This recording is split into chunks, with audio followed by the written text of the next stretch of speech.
எல்லோருக்கும் வணக்கம். எண்ணங்களால் ஏற்படக்கூடிய சில ஐடியாக்கள். இதை உடனடியாக எழுதுங்கள் அல்லது உங்கள் மொபைல் ஃபோனில் உங்களுக்கு நீங்களே வாட்ஸ்அப் செய்து கொள்ளலாம் அல்லது நீங்களே ரெக்கார்டு கூட இருக்கும், ரெக்கார்டும் செய்து கொள்ளலாம். பேப்பரில் தான் எழுதணும்னு அவசியமும் கிடையாது. இது செய்யலைன்னா எப்படின்னா, ஜென்ரலாக நம்ம ஒரு ஐடியா கிடைக்கிது அப்படின்னா நம்ம என்ன செய்வோம், அதை மறந்துடுவோம். இல்லைன்னா அப்புறம் பார்த்துக்கலாம், ஒரு சோம்பேறித்தனம் வரும். அது உங்களை மேலே வளர விடாது. அதை பார்த்துங்க. இப்போ நிஷ் மார்க்கெட் பற்றி ஏற்கனவே சொல்லியிருந்தேன், இப்போ திரும்ப சொல்ல போகிறேன் சில விஷயங்கள். நிஷ் மார்க்கெட்டுங்கிறது எப்படின்னா, ஒரு குட்டி குளம், அங்கே குட்டி குட்டி மீன்கள், இந்த மீன்கள் பட சந்தோஷமாக வாழ்ந்துட்டு தன்னோட வாழ்க்கையை முடிச்சுக்கிட்டு போயிடும். அது அழகாக வாழ்ந்துட்டு. இந்த நிஷ் மார்க்கெட் எப்படின்னா அதுவும் அதே மாதிரி தான். சிறிய வியாபாரம். இப்போ நீங்கள் சில இடத்துல போனீங்கன்னா போண்டா பஜ்ஜிலாம் போட்டுட்ருப்பாங்க, சாயங்கால நேரத்தில் இவங்கெல்லாம் பண்ணிகிட்ருக்காங்க.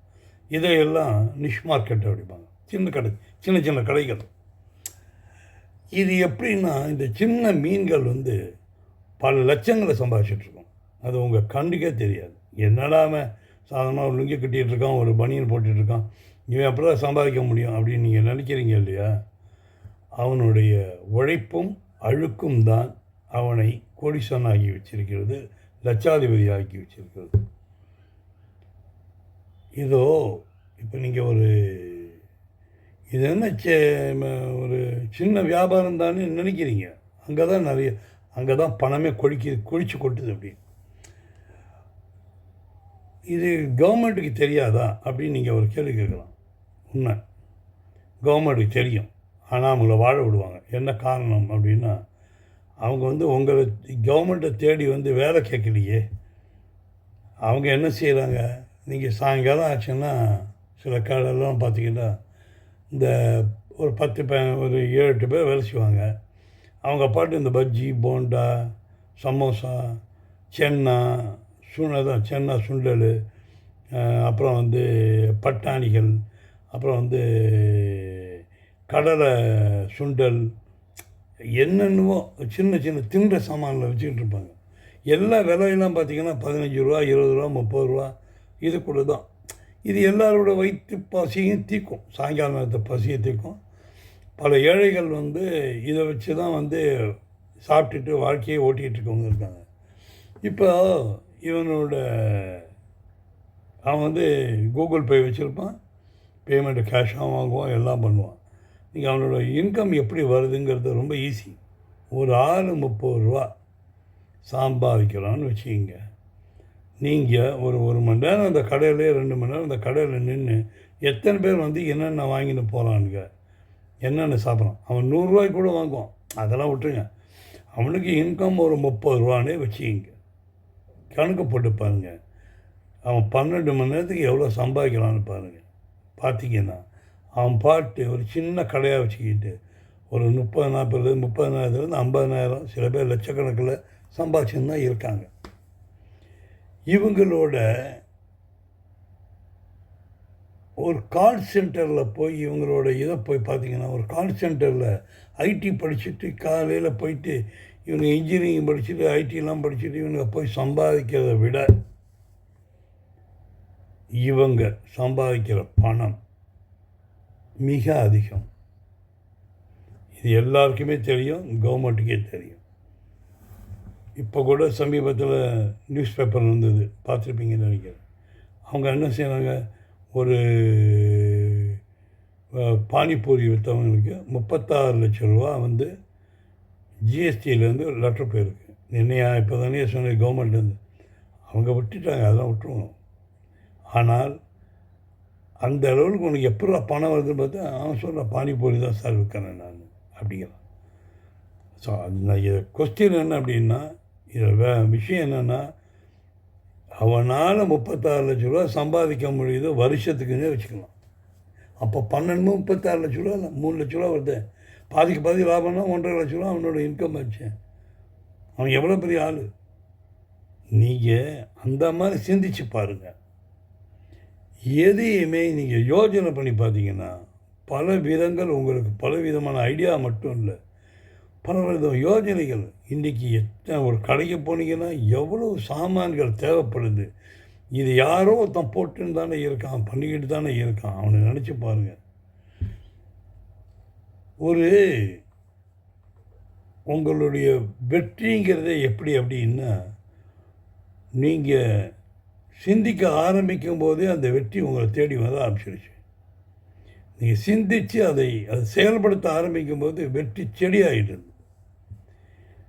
பிறகு செடி, மரம், கொடி, மரம், இப்படியே போய்கிட்டே இருக்க வேண்டியது. நீங்கள் அப்புறம் டெவலப் ஆகி போய்கிட்டே இருக்க வேண்டியது. நீங்கள் என்ன செய்கிறோம், நம்ம எல்லாருமே நம்ம பண்ண முடியுமா, நம்ம பண்ண முடியுமா, நம்ம பண்ண முடியுமா, நம்ம பண்ண முடியுமான்னு அந்த ஒரு ஒரு ஒரு இதுலேயே இருக்க, ஒரு பயத்துலேயே இருக்கீங்க. ஒரு வருஷம் எங்கேயோ கம்பெனியில் வேலை பண்ணி நீங்கள் கஷ்டப்பட்டு இருக்கீங்க.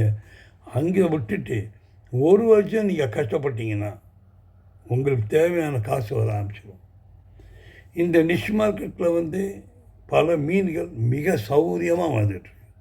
ஆமாம், அது நிம்மதியாக வந்துட்டுருக்கு. எந்த பிரச்சனையும் கிடையாது. யாரை பற்றியும் அபாடி சம்பாதிச்சிக்கிட்டு ஆயிரக்கணக்கில் லட்சக்கணக்கில் நீங்கள் போனீங்கன்னு வச்சுக்கிங்கன்னு இந்த வடா பாவ், இந்த பஜ்ஜி போடுறவங்க நிறைய பார்க்கலாம். இவங்கெல்லாம் எப்படி வராங்க, எப்படி சம்பாதிக்கிறாங்க, நீங்கள் போய் பாருங்கள். ஒரு நாள் அவங்க சாயங்காலம் 6 மணி 5 மணிக்கு ஆரம்பிக்கிறாங்க. சாயங்காலம் நைட்டு பார்த்தா ஒரு 11 மணி மட்டும் ஓடுது. முடிச்சுட்டு கடையை போகும்போது அங்கே ஒரு ஒரு ஒரு ஒரு ஒரு ஒரு பீஸ் கூட இருக்காது. அங்கே இருக்க மிச்சம் மீதாது எல்லாத்தையும் காலி வைக்கணும். வாழைப்பழம் விற்கிறான், அவன் விற்கிறான் ஒரு நாளைக்கு 30,000 ரூபாய்க்கு. நீங்கள் கணக்கு படுவது ஒரு பழம் 10 ரூபாய்க்கு சார். எவ்வளோ சார் ஆச்சு? 300 பழம் விற்றாருன்னு நீங்கள் 3,000 ரூபாய்ங்க. 3 9 90,000 ரூபா. யோஜனை பண்ணி பாருங்க தம்பி. நீங்கள் தான் யோஜனை பண்ணி பாருங்க. என்னடா இவ்வளோ வாடா, நான் வாங்குறது 15,000 தானே சம்பளம் அப்படின்னு நீங்கள் நினைக்கலாம். நீங்கள் இங்கே அந்த உழைக்கிறதுக்கு தயாராகிட்டிங்கன்னா எவ்வளோ பெரிய படத்தை பார்க்கலாம். எல்லாமே உங்கள்கிட்டே இருக்குது. உழைக்கணும்னு முடிவு பண்ணிட்டீங்கன்னா உங்கள்கிட்ட தான் இருக்குது. வலிமையும் எளிமையும் கஷ்டமும் எல்லாம் நாமே கொண்டு வருவது தான். எதுவுமே பிறத்தில் வராது, நீங்களே தான் உருவாக்கிக்கிறீங்க. இதில் எவ்வளோ பேர் சின்னதாக ஆரம்பித்து பணக்கார வாழ்க்கைக்கெல்லாம் போனவங்களாம் எவ்வளோ பேர் இருக்காங்க. நீங்கள் பாருங்கள், அப்பு பிரியாணி ஆகட்டும், அவங்களாம் என்ன 76 கார் 80 கார் வச்சுருக்காரு அவர். நினச்சி பாருங்கள், இதெல்லாம் எப்படி நடக்கிறது? சின்னதாக ஆரம்பித்தாங்க, பெருசாக ஆகிட்டாங்க. உங்களுக்கும் ஒரு அதிர்ஷ்டம் உண்டு. யாரும் பெருசாக ஆக முடியுமா? முயற்சி பண்ணால் ஏன் ஆக முடியாது? நிச்சயமாக ஆக முடியும். எல்லாமே உங்கள் கையில். உங்கள் வாழ்க்கை உங்கள் கையில். பணக்கார வாழ்க்கையை ஒரு 100 ரூபா சம்பாதிக்கிறியா, 10 ரூபாய் தனியாக எடுத்து வை. சிறு துளி பயிர் வரலாம். எவ்வளோ பெரிய அமௌண்ட்டாக சேருது பாரு. ஆட்டோக்காரங்க ஆட்டோ ஓட்டுறீங்க, ஒரு நாளைக்கு 1000 ரூபா சம்பாதிக்கிறீங்க. 100 ரூபாய் எடுத்து தனியாக வைங்க. அதை எடுத்து எங்கேயாவது ஒரு டெபாசிட் பண்ணி வைங்க, இல்லை ஒரு பேங்க்கில் போட்டு வைங்க. எவ்வளோ ரூபா சேருதுன்னு பாருங்கள். கூடிய மட்டும் கையில் கேஷ் ஹேண்டில் பண்ணாதீங்க. எவ்வளோ பெரிய வியாபாரம் உருவாகுது பாருங்கள். அந்த கேஷு நீங்கள் உபயோகப்படுத்தினாலே உங்கள்கிட்ட பணம் வர ஆரம்பிச்சிடும்.